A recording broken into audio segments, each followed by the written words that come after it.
It is no longer news that in the second quarter of 2016, Nigeria officially entered into recession, occasioned by 2 consecutive quarters of negative growth. While recent projections indicate that the nation will successfully negotiate that treacherous curve, it is pertinent to note that the constraints on the productivity of labor and other factor inputs have continued to put a drag on overall economic growth. Vice President Professor Yemi Oshibanjo captured the present circumstance at the World Economic Forum in Davos. Let me just very quickly say that everyone sort of knows that that Nigeria is, in GDP terms, possibly the largest economy in Africa, and also that in the past 3 quarters, Nigeria has been in a recession, and that after that recession continues, the economy contracted by about 1.8% in the last quarter of 2015. But we've developed a robust economic recovery and growth plan. Mrs. Abisola Runge, a trained economist, chartered accountant and human capital development consultant, observed that the Nigerian situation was a consequence of a national misconception of productivity. If you take a look at Nigeria, for example, with the oil boom, we stopped focusing on producing. Remember, we used to produce cocoa, we used to produce all these things. With the oil boom, we found, black wealth in the ground. We asked foreigners to come and drill the oil for us. And by and large, our culture became one of non-productivity. And look where it's taken us as a nation. Indeed, the Minister of Finance, Mrs. Kemi Adeosun, declared in no uncertain terms that Nigeria's economy is an unproductive economy built on 36 states sharing oil monies. Africa's richest man, Aliko Dangote, recommends a change of course. By looking at, okay, fine, how do we get out of this recession? And the only way for us to get out of this recession is by us to try and make sure that, yes, we move quickly into action. Action by, saying that, we diversify the economy quickly. Global review on the impact of productivity on the wealth of nations showed that increases in labor productivity within economic sectors provide the main thrust for economic growth, while also noting that growth in industry and services in particular play an important role for aggregate economic growth. The report further emphasized that growth is a result of positive industrial and service sector activities. So, what is this labor productivity that has been said to be the driving force for economic growth?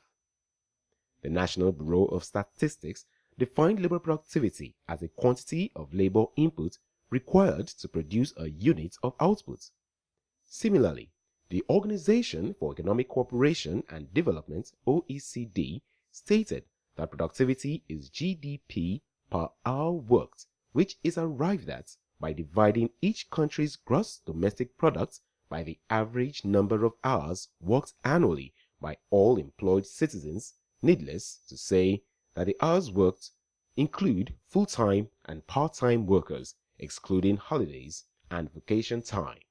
As a matter of fact, the most productive countries in the world earn much of their income from the industrial and service sectors. For example, Australia, the 7th most productive nation with GDP per hour of $51,642, is a service-based economy with 68%, even though it has a thriving coal and diamond mining industry.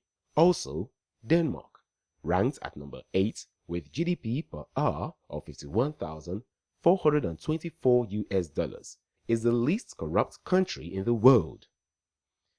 In Nigeria, although the total number of hours worked was estimated to increase by 18% in the period under review, labor productivity was a negligible $3.24. Productivity is about focus. It's about producing, as the name stands for. You see, productivity is what makes, let's go back to, before we even talk about the individuals, let's talk about nations. Nations produce, and when you talk about the wealthiest nations in the world, it's based on their production. So productivity is fundamental to nations, to companies, to individuals. Is productivity a matter for the government alone? The previously mentioned International Labour Organization's review highlighted the importance of productivity as a key driver of economic success, to the end that the more productive a country's workers are, the more value they can bring to their employers and, of course, the national economy. So, all things being equal, high productivity leads to greater profits for businesses and greater income for individuals. If people understood that the survival of organizations, and by extension, nations, depend primarily on their productive inputs, perhaps attitudes would change towards quantity and quality of work, time management, collaboration, processes, and so on. Award-winning entrepreneur and founder of Clean A Solutions, Eni Ibuku Adebayo, reckons that productivity involves goals, decisions, and actions. Desired goal, and you want to just hit that goal, and that goal is time bound. That goal is has been properly articulated. This is the quantity you want done. This is the time you want it delivered. This is the process by which you want it done. Productivity is just being able to do all those things, following those processes, and achieving that goal even before the stated time, even better than the quality that was expected. For me, that is productivity. Catherine Mann, chief economist at OECD, stated that productivity is crucial for potential growth if we understood that it is basically about working smarter and generating more output through better combination of inputs via new ideas, technological innovations, new business models, and more efficient resource allocation to keep the innovation engine running.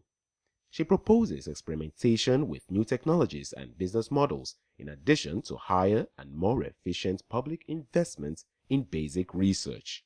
Asked where immediate improvement is needed in their organization, business owners and administrators unequivocally singled out productivity. Staff productivity, because everything is built around time. You know, you come late to work, you come tired, you would have lost some part of the day.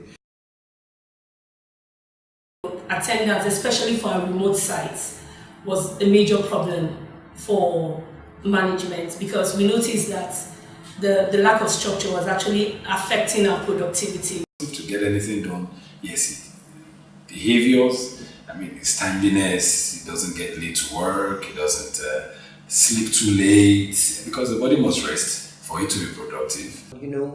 The way I like to think about productivity is productivity has as its foundation focus, purpose, direction. Your mind and your body are the bedrock for your productivity. So it goes beyond just getting things done. The first question is, what is the mindset with which you're working? Are you doing work of purpose? Are you doing work you're excited about? Are you doing work that you would do without getting paid? All those things are fundamental to productivity. How about your body? Are you tired? A tired person can't produce if you don't have energy. So it's not about sitting there and just saying, oh, I was here getting things done for 8 hours. It's about what you're getting done and how you're getting things done. It's about how you're using your time. The more productive people, a lot of the time, spend less time than the less productive people. So it's not so much about just getting things done. It is about what are you getting done? How much value are you adding? You can't talk about productivity without talking about value adding. To be successful, whether in a time of economic recession or prosperity, organizations must extract every ounce of productivity out of their operations, and this is helped in no small measure by cultivating a culture of productivity. Entrepreneurs in the service business know this all too well. Well, I'm a dry cleaner, and I'm counting per piece and per time.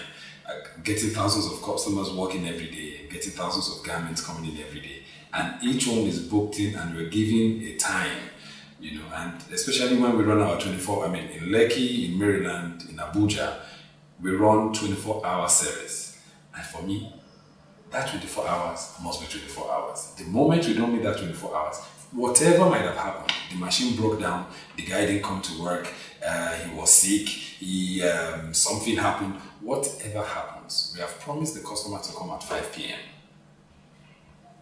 He must get his garments by 5 p.m. So for me, employee productivity will be an assessment of how efficient every worker is. Now, it's a big chain of teamwork. Somebody picks up the garments from the customer, somebody's taking it back into the factory to work, somebody checks it, somebody cleans it, somebody irons it, there's a quality control check, and there's somebody to package and return it back to the store.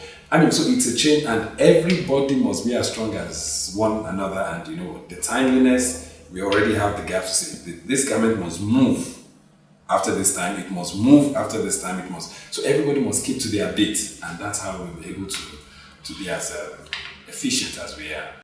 The work we do is time driven, the work we do is productivity driven. So everybody's productivity makes a difference to the organization's productivity. And as I always tell my people, we rise and fall based on individual results, individual performance. We're not the kind of organization, some organizations, for example, sell things. Without a doubt, productivity is expected to be the main driver of economic growth and well-being over the next 50 years, but it would be facilitated by investment in innovation and knowledge-based capital.